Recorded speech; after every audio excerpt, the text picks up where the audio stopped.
90년대 작품으로 한정을 짓는다면 그리고 지금 현 단계의 작품도 출판 만화 쪽으로 이렇게 한정을 짓는다면 지금 말씀하신 게 맞아요. 그러니까 근데 그 이유는 뭐냐 하면 이제 이게 되게 이 만화라는 게 이렇게 대중문화, 대중예술이잖아요. 대중예술은 이렇게 무슨 어떤 본격 예술들처럼 굉장히 천재적인 작가가 어떤 경향을 만들어서 그 경향과 유사한 시대적 사조가 나오고 뭐 이렇게 흘러가는 것보다는 제일 중요한 거는 그 몇 가지가 이제 같이 시스템이 작동되는데 제일 중요한 시스템은 대중적인 미감과 독자들의 미감이 어떻게 잘 상호 조응할 것이냐라는 게 첫 번째 시스템이 작동하는 거고, 여기에 두 번째 시스템이 작동하는 거는 상업적인 구조가 같이 작동을 해요. 그러니까 쉽게 얘기해서 물론 본격 예술들도 이런 컨텍스트적인 상황과 굉장히 밀접하게 연관이 돼 있지만 대중예술들은 더 밀접하게 연관이 되어 있는데, 그 일본 같은 경우는 사실 그 40년대 후 그 일본이 그 패전하고 나서 그 다음부터 끊임없이 만화를 가지고 만화를 발전시키면서 내부에서 이렇게 그 뭐라고 해야 되나, 그 서로 이렇게 그 이런 A라는 경향이 나오고 A라는 경향이 반대라는 B라는 경향이 나오고 다시 또 이게 합쳐져서 C라는 경향이 나오고 마치 변증법처럼 그렇게 계속 여러 가지 경향들이 주고받으면서 발전을 하면서 굉장히 폭도 넓고 그 다음에 그 이야기를 만드는 거나 그림을 만드는 거나 이 연출을 하는 거나 치밀하게 발전을 했어요. 그러니까 어떻게 보면 굉장히 세계적으로 뛰어나고 독특한 스타일의 만화를 그렇게 만들어 놓은 거죠. 이제 그렇게 됐는데, 그게 이제 우리나라에 물론 일본 만화가 한 50년대부터 꾸준하게 영향을 줬어요. 계속 음으로 양으로 영향을 줬었는데, 저는 그게 뭐 완전히 잘못된 거라고는 생각하지 않거든요. 뭐 우리나라에서 헐리우드 영화, 옛날에 영화 못 만들었을 때 헐리우드 영화처럼 만들면 그 누구의 감독의 영화는 헐리우드 영화 같다 그럼 욕이 아니잖아요. 되게 잘했다는 건데.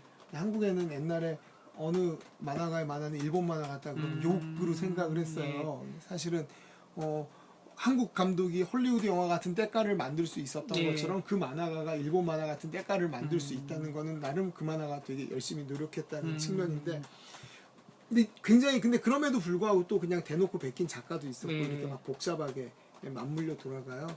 사실은 90년대 이제 일본 만화가 이제 우리나라가 일본 만화의 본격적인 영향을 받고 일본 만화가 우리나라에 본격적으로 소개되기 시작한 게 90년대 중반부터인데, 이제 90년대 일본 만화가 어떻게 형성이 됐었냐면 80년대 후반에 일본 만화가 이제 일본의 거품 경제와 함께 막 그렇게 발전하기 시작해서 특히 이렇게 굉장히 큰 돈을 버는 사업이 됐죠. 그래서 그러다 보니까 이제 그러면서 그 와중에 아까 얘기했던 오토모 가스히로 같은 어떤 그림의 극한을 추구하는 작가들이 등장을 하고, 그리고 이제 출판사에서 흔히 얘기하는 PD 시스템이라고 얘기하는 일반 기자들이 작가들의 창작을 지원하기 시작했어요.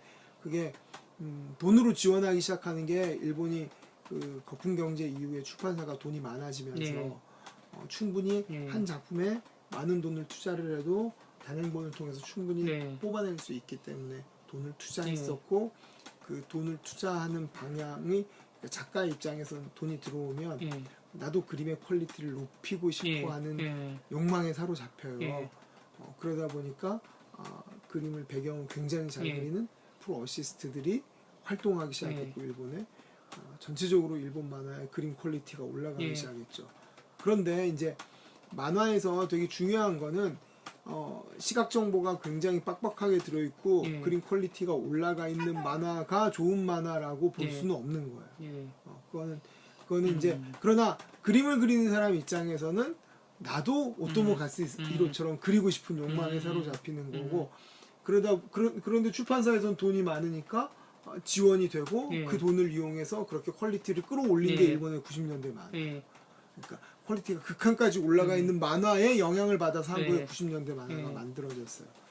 그러다 보니까 그런데 이제 안타까운 건 그런 만화에 영향을 받아서 한국 만화가 한국의 새로운 90년대 잡지 단행본 시스템이 만들어졌는데 근데 시장 환경은 일본하고 비슷하진 않았거든요. 물론 그 당시 많은 작품들이 인기를 얻어서 잘 팔리긴 했지만 거품 경제 일본처럼 그렇게 풍부하게 요새 말로 풍부한 유동성 속에 있지 않았어요. 그러니까 그 퀄리티를 이쪽에서는 프로 어시스트를 이용해서 돈을 들어서 해결을 했고 이쪽에서는 문화생 구조를 통해서 해결을 했죠.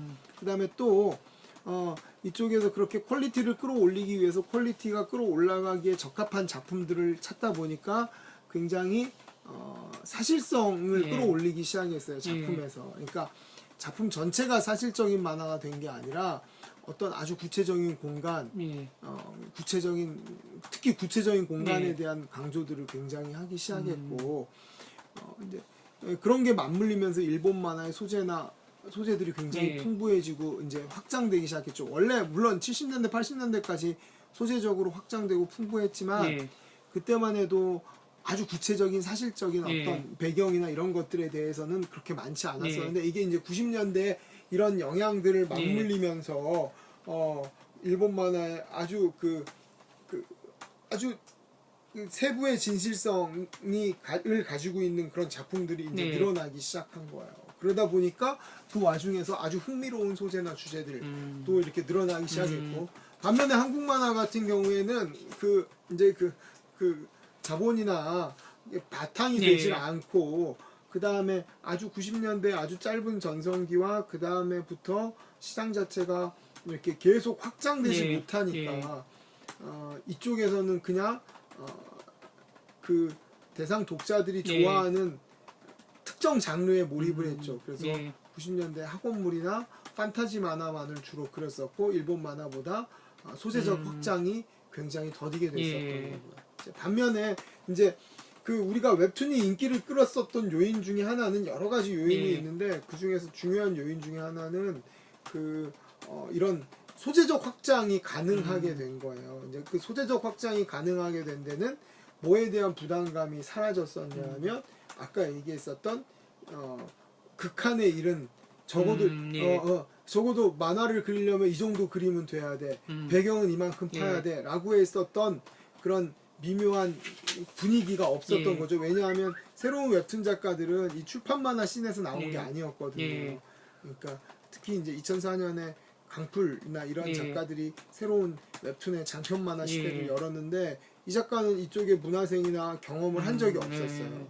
그러니까 시각 밀도를 거기에 대한 부담감은 없었던 거죠. 그리고 자기가 제일 잘할 수 있었던 이야기를 만드는 데 집중한 거고 이야기를 만드는 데 집중하면서 웹툰의 특성상 출판 만화는 정확하게 페이지와 칸이 정해져 있기 때문에 압축이나 그 다음에 복선이나 이런 만화적 연출에 굉장히 고심을 해서 만들고 그게 잘 안 되면 잘못했다고 욕을 먹고 혼나고 지적당하는데 이 사람은 스크롤이니까 여기서 신나게 한 거죠. 대신 압축이나 복선보다는 영상적인 반복을 통해서 끊임없이 근데 그게 스크롤돼서 보는 만화에는 훨씬 영상적 반복이 적합했던 거예요. 그러니까 가장 중요한 형식적인 저는 이제 만화하고 웹툰은 굉장히 특성이 다른 매체라고 생각을 하는데 굉장히 중요한 형식적인 특징이 뭐냐면 만화는 페이지 그러니까 펼친 페이지, 단일 페이지, 칸이 고정돼 있어요.